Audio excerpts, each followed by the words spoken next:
तो my YouTube channel best share analysis में आपका स्वागत है। तो चलिए आज हम बात करते हैं एक बहुत ही विश्वसनीय शेयर की, जो कि है टाटा ग्रुप का टाटा स्टील। मुझे गाइस ये शेयर बेसिकली काफ़ी ज़्यादा पसंद आया है, तो आज हम बात करेंगे इसकी बारे में और करेंगे इसकी एनालिसिस। तो देखते हैं बाकी में क्या ये शेयर आगे जाके ग्रोथ कर सकता है या नहीं, और करता है तो कैसे करेगा वगैरह वगैरह। और अभी जो रिसेंट में न्यूज़ चल रही है इसकी, उसका कैसा क्या है। तो अभी हम बात करें टाटा स्टील के शेयर प्राइस की, तो ये चल रहा है ₹193.22 पे, और ये आपको दिखा रहा है -3.43। ये एक वन डे की गिरावट है जो कि 1.74% है।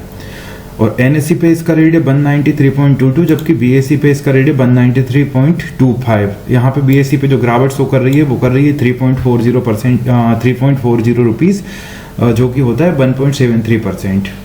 तो गाइस अब हम बात करते हैं इस शेयर की आगे। तो इसमें हो कुछ नहीं रहा है। ये जो गिरावट है इसका मेन रीज़न जो मेरे को नज़र आ रहा है, और जो है भी लगभग, तो वो एक्चुअली है ये कि पिछले कुछ दिनों से जो मार्केट है वो बहुत ज़्यादा क्रेश हो रखा है। मतलब जो ट्रम्प के बयान आते हैं तो मार्केट गिर जाता है, और अभी आज जो मार्केट गिरा हुआ था वो गिरा था 486 पॉइंट के लगभग, निफ्टी की बात करें बेसिकली हम तो। लेकिन उसी का असर सारे स्टॉक्स पे देखने को मिल रहा है। तो ये टाटा स्टील भी उसी के चलते, जैसे निफ्टी गिरा हुआ है तो उसका कहीं ना कहीं इफेक्ट इनके ऊपर आ ही जाता है। तो बात करें हम आगे की, तो 1 वीक में इसमें जो गिरावट, 1 वीक में इसमें 0.3 पैसे की बढ़त दिखाई दे रही, जो कि मेरे को लगता है काफ़ी अच्छा है, क्योंकि मार्केट 1 महीने से गिरा हुआ है। लेकिन यहाँ अगर हम बात करें 1 मंथ की, तो इसमें गिरावट दिखाई दे रही, क्योंकि ये स्टॉक्स अपर हाई पे पहुंच गए थे। ये पहुंच गए थे 215 रुपये के लगभग। 3 मिनट में अगर हम देखें तो बराबर बढ़ोतरी दिखाई दे रही है, और 1 ईयर में देखें तो काफ़ी ज़्यादा अच्छा उछाल आया है इसमें। 129 रुपये से लेकर करीब 215 रुपये तक गया।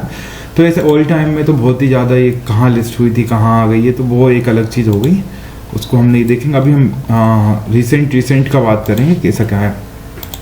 ओवरव्यू में चलें तो आज का जो लो बनाया है इसने, वो बनाया था 192.64 का, और 195.50 का 2 डेज हाई बनाया था, आज का जो हाई हुआ था। लेकिन 52 वीक का जो लो है वो 125 रुपये 30 पैसे है, और 52 वीक हाई जो है 216 रुपये 45 पैसे है। अब फंडामेंटल्स की हम लोग बात करें तो मार्केट कैप है 2,41,244 करोड़ का, जो कि एक लार्ज कंपनी है, बहुत बड़ी कंपनी है ये गाइस, और बहुत जानी मानी कंपनी है, और टाटा ग्रुप की कंपनी है। तो आप जानते हैं टाटा पे तो आंख बंद करके ट्रस्ट करा जा सकता है। PE रेशो है 26.44 का, PB रेशो है 2.58 का, इंडस्ट्री PE है 27.37 का, और डेट टू इक्विटी है 1.01 का, जो कि थोड़ा ज़्यादा है पर ठीक है। अब मुझे लगता है कि ट्रस्ट ज़्यादा है तो PE थोड़ा ज़्यादा भी होगा तो चलेगा, या डेट टू इक्विटी थोड़ा ज़्यादा होगा तो चलेगा।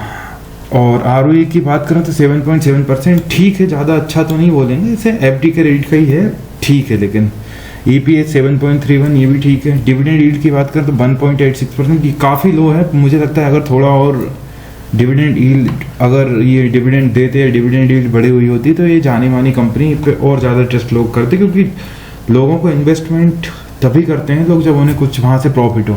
प्रॉफिट बेसिकली टाइम लगता है प्रॉफिट में, लेकिन डिविडेंड इन्वेस्टमेंट तभी तक करेंगे लोग, या तभी तक रहेंगे इन्वेस्टेड किसी कंपनी में जब तक वो वहाँ से कुछ पैसे आते रहें। तो ये डिविडेंड यील्ड 1.86%, जो कि कम है, थोड़ा ज़्यादा होना चाहिए।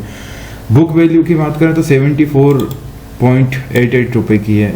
तो ये स्टॉक्स अपने बुक वैल्यू से तो गाइस काफ़ी ऊपर ट्रेड कर रहा है, पर ये मत सोचना कि ये कभी बुक वैल्यू पे आएगा, ये अब कभी बुक वैल्यू पे रिटर्न आएगा नहीं, जितना मेरे को पता है, क्योंकि नहीं आते लार्ज कंपनियों के स्टॉक। जो अच्छी कंपनियों के स्टॉक्स रहते हैं ना, वो कभी भी बुक वैल्यू के आसपास आते ही नहीं है।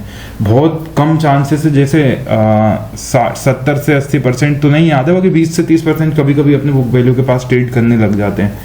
फेस वैल्यू की बात करें तो गाइस फेस वैल्यू 1 की है।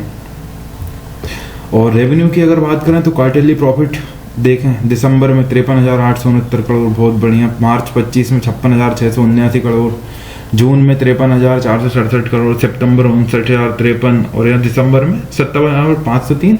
मतलब लगभग बराबर सा ही रहता है, कभी थोड़ा कभी ज़्यादा। क्वार्टरली प्रॉफिट की अगर हम बात करें तो दिसंबर 2024 में प्रॉफिट कम हुआ था 295 करोड़, मार्च में हुआ था 1,201 करोड़, और जून में हुआ था 2,007 करोड़ और यहाँ पे सितंबर 2025 में 3183 करोड़, और दिसंबर 25 में अगर बात करें तो 2730 करोड़ का लगभग प्रॉफिट हुआ था। ईयरली अगर हम बात करें तो ईयरली का 2021 में 8190 करोड़ का प्रॉफिट था, लेकिन 22 में जो पता नहीं कैसा क्या था 41,749 करोड़ रुपए का प्रॉफिट इस कंपनी को हुआ। 23 में फिर कम है, 24 में तो नुकसान में गई कंपनी 4,910 करोड़ के, और यहाँ पे 2025 में फिर 3,174 करोड़ के प्रॉफिट के साथ ये कंपनी अभी खड़ी हुई है।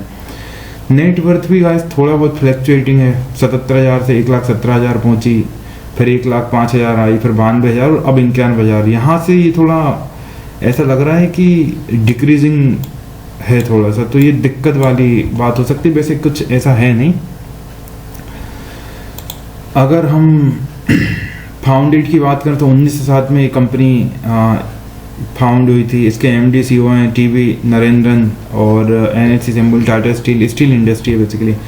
यहाँ एक प्रॉब्लम हो सकती है, प्रोमोटर 33.19% है, लेकिन ये मुझे नहीं लगता कि ऐसी बड़ी कंपनी के लिए कोई ज़्यादा चिंताजनक बात होगी, तो इसे आप इग्नोर भी कर सकते हैं। रिटेल एंड अदर्स में 21.67% की, क्योंकि फॉरेन इंस्टीट्यूशन देखिए ना आप, प्रोमोटर्स के पास कम है लेकिन फॉरेन इंस्टीट्यूशन के पास देखिए 17.98%, काफ़ी ज़्यादा मैं मानता हूँ। फॉरेन अगर इंस्टीट्यूट इन्वेस्ट कर रहे हैं किसी कंपनी में तो मुझे लगता है वो कुछ सोच के ही इन्वेस्ट करते हैं, चाहे डोमेस्टिक इंस्टीट्यूशन हो चाहे फॉरेन इंस्टीट्यूशन हो, उन्हें हम लोगों से ज़्यादा एनालिसिस करना आता है, तो वो कुछ सोच के ही किस चीज़ में इन्वेस्ट करते हैं।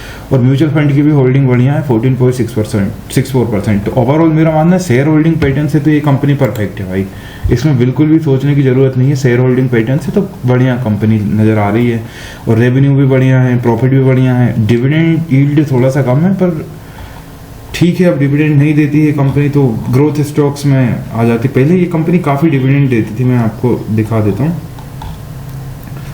टेक्निकल्स में अगर बात करें तो न्यूट्रल यहाँ पे रेटिंग्स आ रही है। मुझे ऐसा लगता है कि ये कंपनी अगर इतने मार्केट में इतनी कम गिरी हुई तो थोड़ा बहुत आप परचेस करके इसके शेयर्स रख लें तो आने वाले टाइम में आपको फ़ायदा ही दे के जाएगी। बाकी मैं कोई सेबी रजिस्टर्ड एनालिस्ट तो हूँ नहीं, और ना ही मैंने ऐसा कोर्स करा, बस मैं वो एनालिसिस बता रहा हूँ जो मैंने देखा, क्योंकि कंपनी काफ़ी पहले बहुत मतलब लोअर प्राइस पे थी और एकदम से कंपनी ने ग्रोथ करी, तो वो थोड़ा सा कहीं ना कहीं। इवेंट की अगर बात करें तो 6 फरवरी को क्वार्टरली रिजल्ट आए थे जो कि मैंने दिखा दिया उसमें। कंपनी के डिविडेंड की बात करें तो डिविडेंड कंपनी साल में एक ही बार देती है, जो कि मेरे को थोड़ा नेगेटिव पॉइंट लगा।